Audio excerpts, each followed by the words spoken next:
All right, my name's Kent Dewick, and we were trying to recount. We're in week 3 of this pandemic, and so we've been trying to keep people abreast of what we're doing and what's all going on over here. And it's been, I'm calling it 3 months and 3 weeks. It's been a long, 3 weeks. Lots has happened, lots of changes. I'm sitting here with Melvina Gibosh, Melvina, one of our community ministers.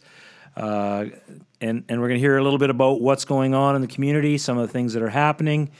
Melvina, just give us a little bit of a quick, who are you? How did you get here? Give us a little bit of your story. A little bit of my story? Yeah. Well, I'm Melvina Gibosh. I've been here for about 9 months now. I started back in the summertime. I was hired as a community minister. I grew up in the inner city most of my life, pretty much all of my life. And I don't know, God just did something in my life that changed, transformed, my surroundings, and all of a sudden I'm here to serve. He called me to a season to serve the community that I'm a part of. Now you were in school catch us up on that.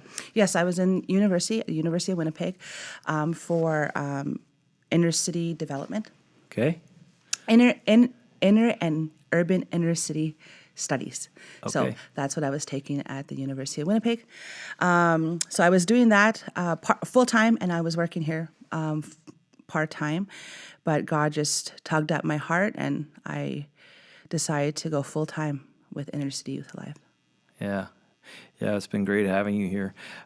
Just in terms of your, when you think about your experience growing up, and then you think about your work here on a day-to-day basis, say a little bit about like how that works together. Like, are you having days where you're like having kind of flashbacks of growing up, or For sure. What goes on for you? For sure. The other day, when all this started to happen, it was before child tax benefit came out last month. And a lot of families were waiting for that benefit to hit the bank. And, I was fortunate enough, and I went shopping and I stocked up before that date. And I got home and I was looking at my family and looking at my children, and I just called them around the table. And I just wanted to, express to them and show them, tell them, how fortunate we are that we were able to, God opened up a door where I was able to provide before waiting for that child tax to hit the bank. And, I had this sorrow that just hit my heart that many families were waiting for that. They were waiting for that child tax benefit to hit, to be able to go and stock up and to go buy the things when everyone was going crazy for toilet paper, when everyone was going crazy for Lysol wipes. In the inner city, a couple years back, I would have been that mother. And I was that mother that had to wait for, the end of the month or the middle of the month, those checks to come in where I could go and buy food and, pay my bills and stuff. And just seeing knowing that struggle and seeing where God brought me from, I just have that compassion for women and mothers and families in the North End that still go through those everyday struggles, because it's real. It's completely real. Yeah. So when you're talking to moms in the neighborhood, how do you feel that your story is connecting with the stories that many of our families are walking with? I'm that living example. I lived it. I lived the inner city from a child to a teenager to a young mom, a single young mom on assistance, on, living in the inner city, living in housing, I lived it. I went to school at Urban Circle. I went to school,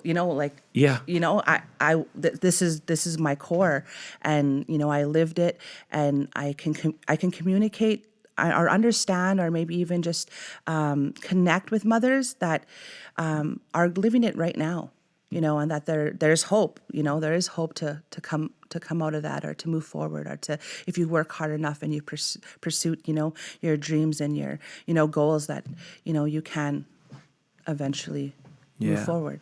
And so, what's sort of been the reaction? Are moms opening up to you? Are families talking with you? What are you hearing out there? What are people going through these days? Yeah, the first couple months I was asking, Jesus, why do you have me here?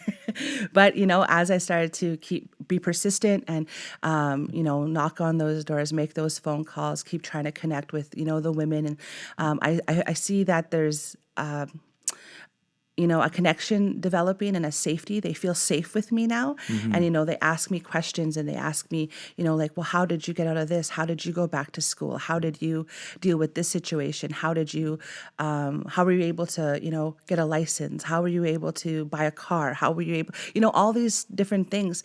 And I'm able to, just kind of walk alongside them and, help them in that way because I've been through that, right? I was at a point where all I did was bus. I didn't have a license. I didn't have a car. I didn't have, these means. And so mothers are asking me just simple things, like how do you manage your money? How do you, pay your bills, and what bills do you pay, and how much do you spend on groceries? Just, so I'm able to connect with them in that way, just kind of helping them and walking alongside them, trying to just be the best possible, support system I can be. Yeah, I just think sometimes, we think about our mission here, and it's all about hope. And so kind of for me, when I think about what you're talking about, it's like the personification of hope. It's like, here's hope on legs, walking around the neighborhood kind of thing. I don't know, hope, it's a T-shirt idea right there, maybe. Hope I don't on know, legs. hope on legs. I don't know. But so, okay, one of the things I love about your work here is you've been flexible, man. We have. I keep thinking there's two Melvinas, right? It's not just you, but no, it turns out is one Melvina with superpowers, I think. But we've had you. You're doing stuff in the community, and now most recently, when this pandemic hit, there's been this need for food support and for families that are kind of struggling, and we did a survey just this last week, albeit fairly unofficial, but through our Facebook, we did a shout out to our community and asked questions about what are people going through, and so there were two things that came out pretty strongly. One is that people felt afraid and they felt isolated, fear and isolation. And the other we heard is just that scramble for having enough, and knowing that families, a lot of our families were in school, and maybe the kids were getting a lunch program at school, and now that's gone, and breakfast programs in schools are gone. And so, anyhow, say a little bit about why did you throw your hand up so quick when we said we need somebody to cook? Well, I have a big family myself. So there's 8 of us in our family. I have 6 children and my husband. So, I cook. I don't know. I always cook. I've always cooked, Yeah. as a little girl, I was taught to cook. And, I just feel like that's an area where I can serve, where I know what I'm doing in the kitchen. I can serve and just that heart, the heart to know that the children and the youth that are receiving, that food and that nutrition and those meals. I don't know, it just does something for me because as a young girl, I didn't have a lot of food growing up. So I don't know, just to be able to give back, yeah, sure, I'll do it. I'll do it. I can cook. I can make sure that they have a hot meal and serve in that capacity. Yeah. So this afternoon we got out to a few homes. I understand. Has that happened already? Yes, they're on deliveries right now. Okay, so tell me a little bit about what that's all about. Okay, so last week was the first week. What we're doing is we're serving about 80 families a hot meal. So a hot cooked meal for the average of maybe 5 to 12, up to 12, 13 people. So I am in the kitchen with some of the staff and a volunteer that came in to help me. So we're in the kitchen making these meals. So yeah, it's a lot of work. Yeah. But so last week we did spaghetti, and this week I did shepherd's pie. So whoa, yeah. So we've been cooking. We shop for it. We cook, and we get it out delivered on the Thursday for the families. You've been getting some miracle food deliveries over here. Say a little bit about that. Yeah, I guess today I got a donation of 100 pounds of potatoes. So that was cool, and then I get to pick up a crate of eggs. So that's that. I think God just supplies every need. Yeah, no kidding. And so, in terms of our just roughly cost wise for what these meals are costing for a family of say 5, what's it costing us? For a family of 5, well, the way that I budget it is like I want to keep it under $10 for each family. So the first week it was $8.44 that I spent on each Okay, family we for have the exact meal. numbers here. Yes. This just in. Exact And numbers. then this week was $7.15. Okay. And next week will be $6.23, I'm guessing. Hopefully, with all the donations coming in, hopefully, Yeah. people want to give in this season, and they want to, give food and whatever they can give. Yeah, So, amazing. Well, I mean, I know that it takes kind of a whole community to do this, and whether it's volunteers, our supporters. I always think it's sort of interesting what we have going here on our team. Because to do the work in the community, we have local leaders like yourself. A number of local leaders here that work on staff, and then we kind of have this reliance on our wider support constituency, which can be people that are from the community and people from all over Manitoba. Interesting how that works together. Like that, it's the gathered efforts of everyone. Yeah. Like who maybe we don't want to name names, but you got potatoes from somebody. yeah, and that's what it was. It's just a connection that I built since I've been at ICYA, and she works in another part of inner city core area in Winnipeg, and I put a call out and she answered it. Yeah. And then same thing with the eggs. It's all of us coming together to serve the people that we are serving. Yeah. It's a joint effort, right? Because we Yeah. can't do it alone. We need supporters and people to helpers and volunteers, and even those finances. We actually need that to be able to pour back into our community. Yeah. We had an interesting conversation this week, as we have every week, but just around the topic, because we really wrestled with what to do in this season. And I know that in the past we've always said that inner city is about development and not relief. So we've always tried to be really careful about how we do our meals programs. We try to make it relief and relationship, because just my wrestle is always, you can, if we wanted to become sort of almost like a food factory, we could just crank out the meals and drop that box on somebody's front step and run, and we would have done relief, but we wouldn't have done the relationship side.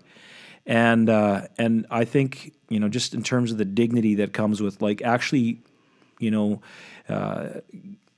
just thinking of a grandma in the neighborhood here I talked with just this week, and she was talking about kind of that feeling like lonely. She's living alone. She's isolated. And so a little bit about what's been happening as like kind of more than the meal.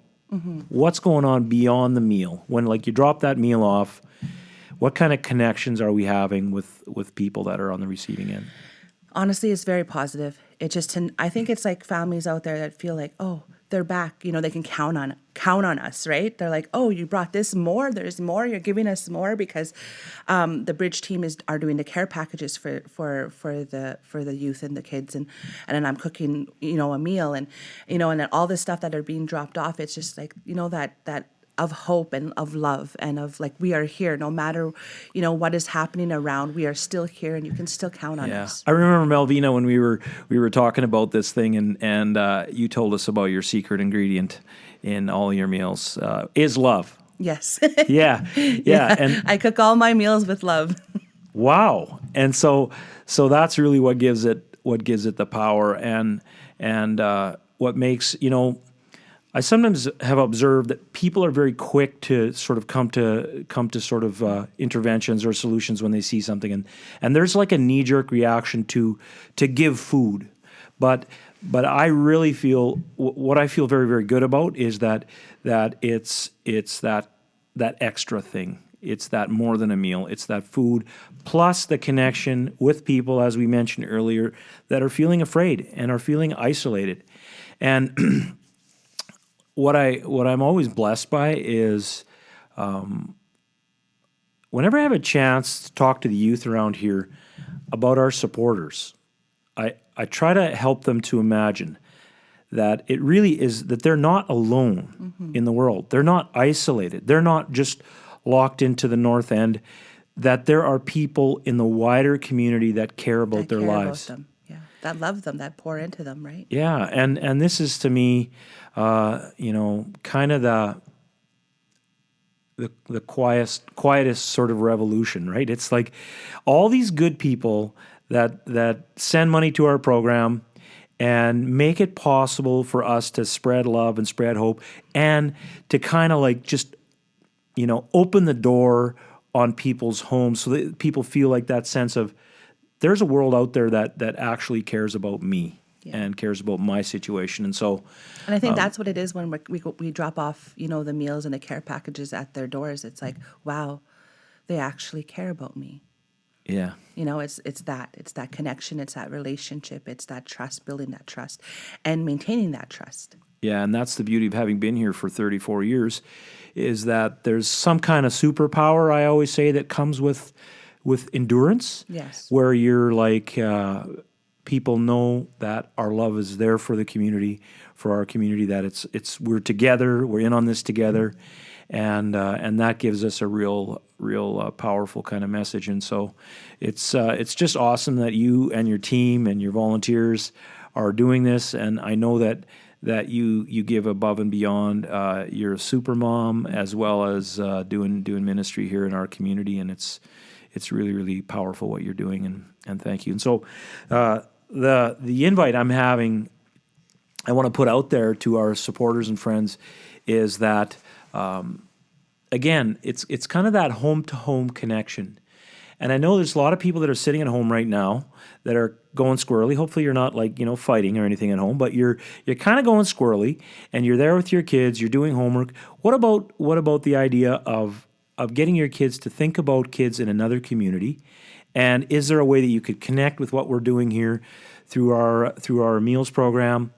And could you as a family kind of get more than a meal as well?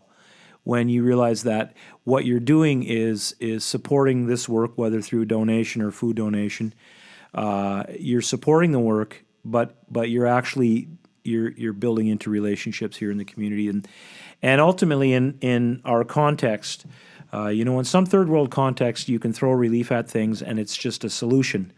In our community, it has to be more than a meal. It has to be the support of ongoing relationships, the love that you share and our staff share with community members that we know and love, and the power of us doing it all together. Together. So thank you. So as much as we've heard from Melvina, we heard just like a fraction of Melvina's story today, and it's a very, very powerful story. My whole family watched the story on our YouTube channel. We all cried. It's a very, very powerful story of what God's done in Melvina's life, and I encourage you all to go to that link. It'll be in the link below. Just click on it and hear the rest of Melvina's story, and you'll kind of see the power of what a life transformed does, and how that in service to our community is just this really, really huge gift that we have in Melvina. So please make sure you listen to that as well.